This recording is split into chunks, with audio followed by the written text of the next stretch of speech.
So let's begin, Tony, with the place. The place referring obviously here, as he's already mentioned, to Zion, out there on that western frontier. Yeah. And so it's good, at the end of verse 2, that we're going to stand on Mount Zion, the city of New Jerusalem. And it's good to understand, Zion has lots of different definitions. Here, he's talking about literally the city of New Jerusalem, which Joseph had already been out twice. And in the summer of 1831, he had dedicated, with Sidney Rigdon and others, they had dedicated the spot to build the temple. That had already been done in the summer of 1831. So now we're a little over a year later. Yeah. But it's good just to have that context as he's talking about these verses. Yeah, just as a side note here, the fascinating tie-in is he keeps referring to it as Zion or the New Jerusalem. You look, for instance, at verse 4.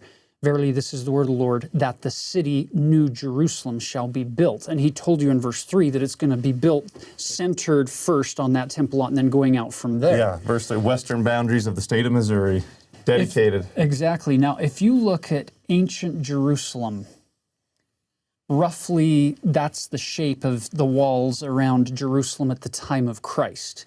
So here you have the Kidron Valley. There's the garden that we call Gethsemane. Over here is the Hinnom Valley.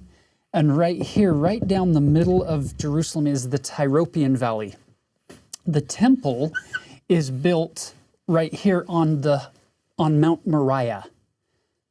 Over here, the high point, this is Mount Zion. That's higher, actually, than Mount Moriah. Herod's palace could look down into the Temple Mount. That is the high point physically of the city, but the temple, the Holy of Holies, is the high point of the whole world, the whole earth. In the Bible, if you're going to Jerusalem and you're an Israelite, you're going up to Jerusalem. Doesn't matter north, south, east, west, or what the geography is. You're going up because that is where heaven meets earth, the Holy of Holies, the presence of God. And yet, ironically, in the Old Testament and throughout antiquity, they would often refer to all of Jerusalem as Zion. So this is the old Jerusalem, or this is Zion. Now what are we doing in the restoration of the gospel? Building a new Jerusalem. We're building a new Zion, or a new Jerusalem, this mountain where God can come and meet women and men on the earth, on the fallen earth. Yeah. This perfected, glorified God can bring his kingdom down to the earth. So there's this tie-in, and with the gathering of Israel, Joseph is very tuned in to the tribes of Israel and to the biblical promises of Old Jerusalem and New Jerusalem. And the Book of Mormon promises. Back to Book of Mormon day. Book of Mormon. You get into, what is it, Ether 13? Did I quote that chapter right? Where he talks about that this city of New Jerusalem will be built on the American continent. So those things are on his mind, and that's a good segue into verse 4 and 5. Exactly. So now, with that context of Old Jerusalem and the city where Jesus performed the most important act of all time, that infinite atonement, where he was slain for the sins of the world and paid the price to redeem our souls from the death of hell and the grave, both of those deaths. Look at verse 4. Verily, this is the word of the Lord, that the city New Jerusalem shall be built by the gathering of the saints, beginning at this place, even the place of the temple, which temple shall be reared in this generation. The Lord definitely wants a temple built there. And it might be good, though, just since you've brought it up, to look at footnote 4c. There's a great cross-reference when it says this temple will be reared in this generation.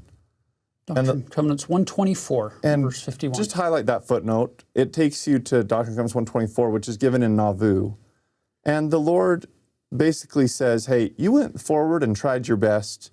And the Lord basically says in verse 49, verily, verily, I say unto you, that when I give a commandment to any of the sons of men to do a work unto my name, and those sons of men go with all their might and with all they have to perform that work, and cease not their diligence, and their enemies come upon them and hinder them from performing that work, behold, it behooveth me to require that work no more at the hands of the sons of men, but to accept of their offering.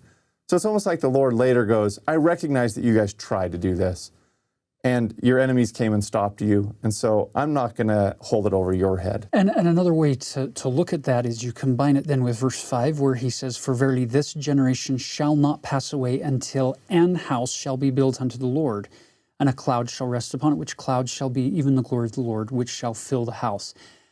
I don't think that any of those 6 elders, possibly not even Joseph at that time, knew that that prophecy was actually going to be fulfilled from verse 5 right there in Kirtland. Very shortly, as far as the timeline is concerned. That's a good connection with it.